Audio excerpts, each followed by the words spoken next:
मनुष्य अपनी 3 प्रमुख कृतियों द्वारा नरक के द्वार पर पहुंचता है। वे तीनों कृतियां काम, क्रोध और लोभ है। मनुष्य का समस्त निर्माण उसके विश्वास के फलस्वरूप होता है। जैसा वह सोचता है उसी के अनुरूप वह बनता है।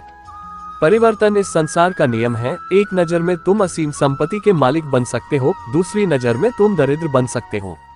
जो कुछ भी हुआ है उसमें तेरा कोई योगदान नहीं है, इसलिए तुम्हारी सारी परेशानियां व्यर्थ हैं।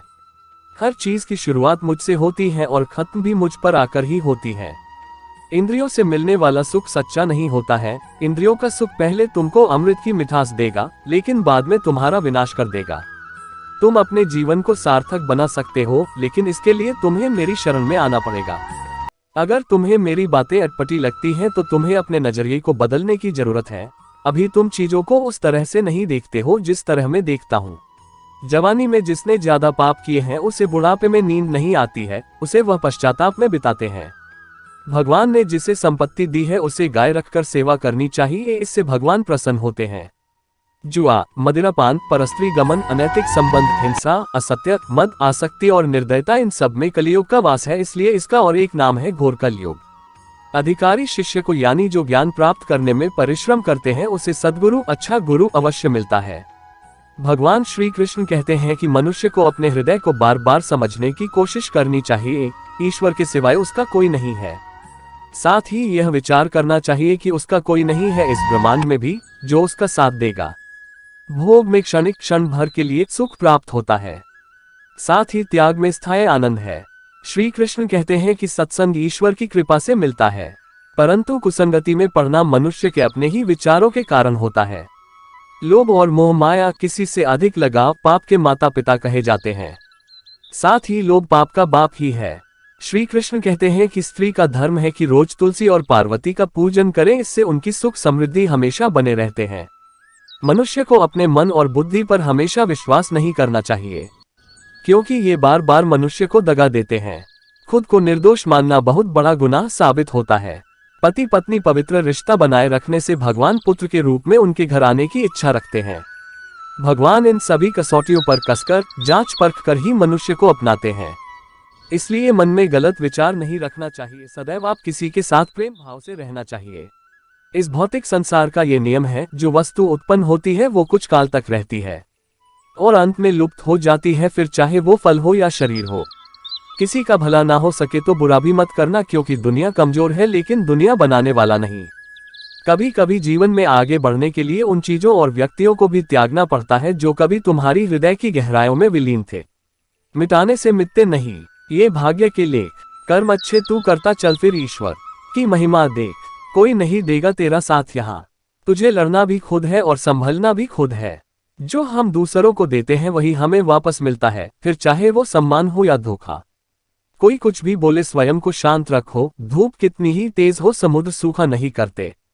जो मानव अपनी निंदा सुन लेता है वह सारे जगत पर विजय प्राप्त कर लेता है। आपके साथ में कितनी भी छल क्यों ना हुआ हो, परंतु परमात्मा का आशीर्वाद आपसे कोई छीन नहीं सकता। किसी से बदला लेने का आनंद 2-4 दिन ही रहेगा, पर किसी को माफ कर देने का आनंद पूरी जिंदगी रहेगा। बात इतनी मीठी रखो कि कभी वापस लेनी पड़ जाए तो खुद को कड़वी ना लगे। जो हो रहा है उसे होने दो। तुम्हारे ईश्वर ने तुम्हारी सोच से बेहतर तुम्हारे लिए सोच रखा है। अगर समय किसी का इंतजार नहीं करता तो आप सही समय का इंतजार क्यों करते हैं? याद रखिए, जो समय चल रहा है वही सबसे बेहतर समय है। इंसान हमेशा अपने भाग्य को कोसता है, ये जानते हुए भी कि भाग्य से भी ऊंचा उसका कर्म है जो उसके स्वयं के हाथों में है। माफ करना सीखिए, क्योंकि हम भी ईश्वर से यही उम्मीद करते। कभी कभी जीवन में आगे बढ़ने के लिए उन चीजों और इंसानों को भी त्यागना पड़ता है जो कभी आपके बहुत करीब है। अशांत मन में कभी भी सकारात्मक विचार नहीं आते हैं। एक शांत और स्थिर मन ही हमें सही मार्ग दिखाता है, इसलिए हमेशा शांत और प्रसन्न रहे। आपको वो नहीं मिलता जो आप चाहते हो, बल्कि वो मिलता है जिसके आप योग्य हो। जो बदला जा सके उसे बदलो, जो बदला न जा सके उसे स्वीकारो, और जो स्वीकारा न जा सके उससे दूर हो जाओ, लेकिन स्वयं को हमेशा खुश रखो। माफ करना सीखिए। अहंकार भी आवश्यक है जब बातें अधिकार, चरित्र और सम्मान की हो।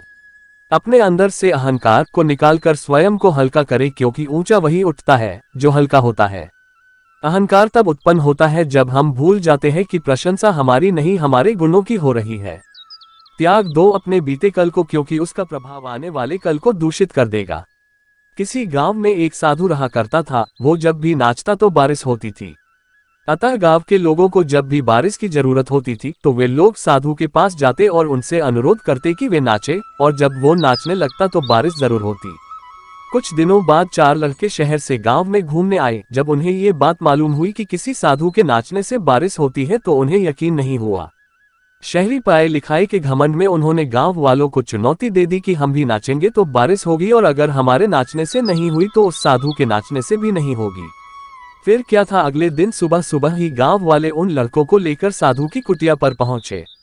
साधु को सारी बात बताई गई। फिर लड़कों ने नाचना शुरू किया। आधे घंटे बीते और पहला लड़का थक कर बैठ गया, पर बादल नहीं दिखे। कुछ देर में दूसरे ने भी यही किया, और 1 घंटा बीतते बीतते बाकी दोनों लड़के भी थक कर बैठ गए, पर बारिश नहीं हुई। अब साधु की बारी थी। उसने नाचना शुरू किया। 1 घंटा बीता, बारिश नहीं हुई। साधु नाचता रहा। 2 घंटा बीता, बारिश नहीं हुई। पर साधु तो रुकने का नाम ही नहीं ले रहा था। धीरे धीरे शाम ढलने लगी कि तभी बादलों की गड़गड़ाहट सुनाई दी और जोरों की बारिश होने लगी। लड़के दंग रह गए और तुरंत साधु से क्षमा मांगी और पूछा, बाबा भला ऐसा क्यों हुआ कि हमारे नाचने से बारिश नहीं हुई और आपके नाचने से हो गई? साधु ने उत्तर दिया, जब मैं नाचता हूँ तो 2 बातों का ध्यान रखता हूँ। पहली बात, मैं ये सोचता हूँ कि अगर मैं नाचूंगा तो बारिश को होना ही पड़ेगा, और दूसरी ये कि मैं तब तक नाचूंगा जब तक कि बारिश न हो जाए। इस कहानी से हमें ये सीखनी चाहिए कि सफलता पाने वालों में यही गुण विद्यमान होता है। वो जिस चीज को करते हैं उसमें उन्हें सफल होने का पूरा यकीन होता है, और वे तब तक उस चीज को करते हैं जब तक कि उसमें सफल ना हो जाए। इसलिए यदि हमें सफलता हासिल करनी है तो उस साधु की तरह ही अपने लक्ष्य को प्राप्त करना होगा।